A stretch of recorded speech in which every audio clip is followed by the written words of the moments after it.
Good morning friends.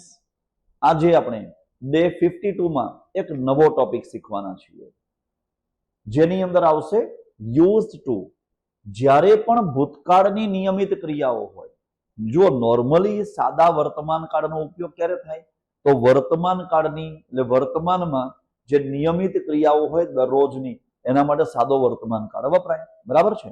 પણ એવી જ રીતે જ્યારે કોઈ ભૂતકાળની નિયમિત ક્રિયાઓ હતી, તો એના માટે સાદો ભૂતકાળ વપરાતો નથી, પણ ત્યાં શું વપરાય છે? Use to.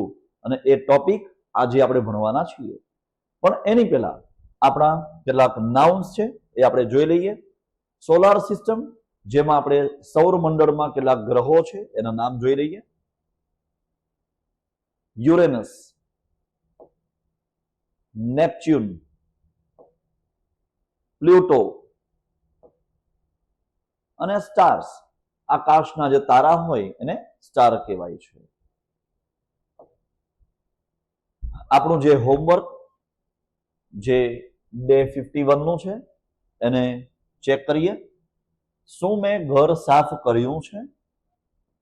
Have I clean the house? શું તેણે પાણી પીધું છે?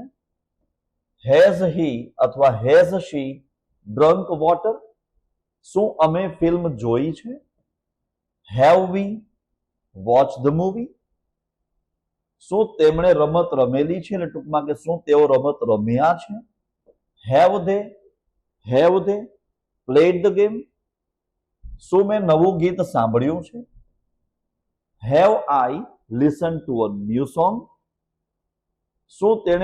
શું તે મિત્રને મળ્યો છે? હેઝ હી અથવા તો has she met the friend? શું અમે બજારમાં ગયા છીએ? Have we gone to the market?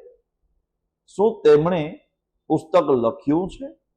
Have they written a book? શું મેં મોબાઈલ ખરીદ્યો છે? Have I bought a mobile? શું તેણે કામ પૂરું કર્યું છે? હેઝ હી અથવા તો has she finish the work? અને ક્વેશ્ચન માર્ક. આ આપણું હોમવર્ક પૂરું થયું. એના પછી આજનો ટોપિક છે આપણો યુઝ ટુ. જ્યારે પણ ભૂતકાળની નિયમિત ક્રિયાઓ હોય, જેમ કે બાળપણમાં અમે દરરોજ ઝાડ પર ચડતા હતા, વર્ષો પહેલા અમે નિયમિત રીતે સ્વિમિંગ પુલમાં જતા હતા. જે પણ ક્રિયા વર્ષો પહેલાની હોય કે થોડાક સમય પહેલાની હોય, જે ભૂતકાળની ક્રિયા છે, પણ એ ભૂતકાળની નિયમિત ક્રિયાઓ હોય ને, જે હવે એ ક્રિયા થતી નથી, પહેલા થતી હતી. તો જે ભૂતકાળની નિયમિત ક્રિયાઓ હતી એને દર્શાવવા માટે આપણે શું વાપરીએ છીએ? Used to. યુઝડ ટુ, યુએસઈ, એની પાછળ ડી આવશે, ભૂતકાળ. હકાર વાક્યમાં યુઝ ટુ છે, નકાર વાક્યમાં ડીડન્ટ યુઝ ટુ. અહીંયા યુઝ, યુએસઈ આવશે. અને જો પ્રશ્નાર્થ હોય તો ડીડ પહેલા આવશે અને પછી આવશે યુઝ ટુ. વાક્ય જોઈએ. હું દરરોજ દોડતો હતો. હમણાં દોડતો નથી, પણ પેલા દરરોજ દોડતો હતો. તો વાક્યમાં આઈ રેન ન આવે. રન એટલે દોડવું, રેન એટલે દોડ્યો હતો, પણ રેગ્યુલરલી દોડતો હતો. વોઝ રનિંગ પણ ના આવે. આઈ વોઝ રનિંગ ડેલી ન આવે, પણ આઈ use to run. I use to run daily. જુઓ અહીંયા વાક્યમાં યુઝ ટુ વાપરીશું આપણે, યુઝડ ટુ, અને એના પછી આવશે ક્રિયાપદનું મૂળરૂપ, વર્બ નંબર 1. ક્રિયાપદનું મૂળરૂપ જે હોય એ આવશે. I use to run daily. તે ગયા વર્ષે નિયમિત ગીત ગાતી હતી. She use to sing. Use to sing. She use to sing a song last year regularly. આ નિયમિત ક્રિયાઓ છે, ભૂતકાળની નિયમિત ક્રિયાઓ. અમે બાળપણમાં ક્રિકેટ રમતા હતા. વી use to play. V use to play cricket in the childhood, એટલે કે બાળપણ. ચાઇલ્ડહુડ એટલે કે બાળપણ. અમે બાળપણમાં ક્રિકેટ રમતા હતા. વી use to play cricket in the childhood. અમે બાળપણમાં ઝાડ પર ચડતા હતા. વી use to climb up the tree. V use to climb up the tree. પણ વાક્યમાં છે બાળપણમાં, એટલે કે વધારાનું એડ કરવું પડશે. In the childhood. વાક્ય બનશે વી use to climb up the tree in the childhood. હું સવારે વહેલો ઉઠતો હતો. હવે નથી ઉઠતો, પણ પહેલા ઉઠતો હતો. તો વાક્યમાં આઈ યુઝ ટુ વેક અપ. આઈ use two wake up early. હું દરરોજ દોડતો નહોતો. હવે નકાર વાક્ય. હું દરરોજ દોડતો નહોતો. આઈ ડીડન્ટ યુઝ ટુ. અહીંયા યુઝ ટુ માં યુએસઈ આવશે, કારણ કે આગળ આપણે ભૂતકાળ માટે ડીડન્ટ વાપરી લીધું, એટલે didn't use to.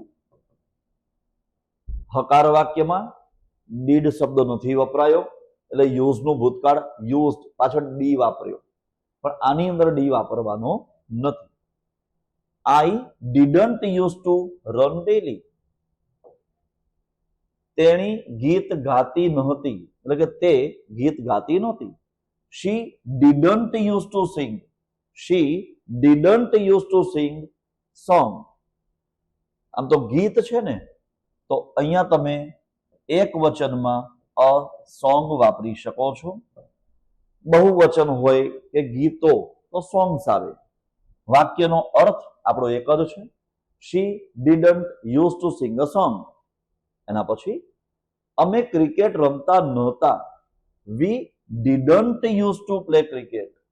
We didn't used to play cricket. અહીંયા કયા સંદર્ભમાં છે કે ભૂતકાળની ક્રિયાઓ નિયમિત રોજે થયા કરતી હતી એના માટેની વાત છે, અથવા તો ભૂતકાળમાં એ ક્રિયાઓ દરરોજ થતી નથી, પણ ટૂંકમાં નિયમિત ક્રિયાઓ ભૂતકાળની હોય એના માટે આવશે અહીંયા વાક્યમાં used to. તમે પહેલા આ કામ કરતા નહોતા. તમે એટલે કે યુ. તમે એટલે કે you. You didn't use to. You didn't use to do this work before. You didn't do this work before. Before એટલે કે પહેલા. તમે પહેલા કામ કરતા નહોતા. You didn't use to do this work before. હું સવારે વહેલો ઉઠતો નહોતો. I didn't used to wake up. I didn't used to wake up early. એટલે કે હું દરરોજ સવારે પહેલા ઉઠતો નહોતો. હવે એના જ તમારા માટે 10 વાક્યો અહીંયા છે. ડે 52 જેનું આપણું આ હોમવર્ક છે. 10 વાક્યો આપેલા છે. આ 10 વાક્યો તમારે બનાવવાના રહેશે અને એને આપણે ચેક કરીશું ડે 53 માં. તો મળીશું ફરી આપણે ડે 53 માં. Thank you.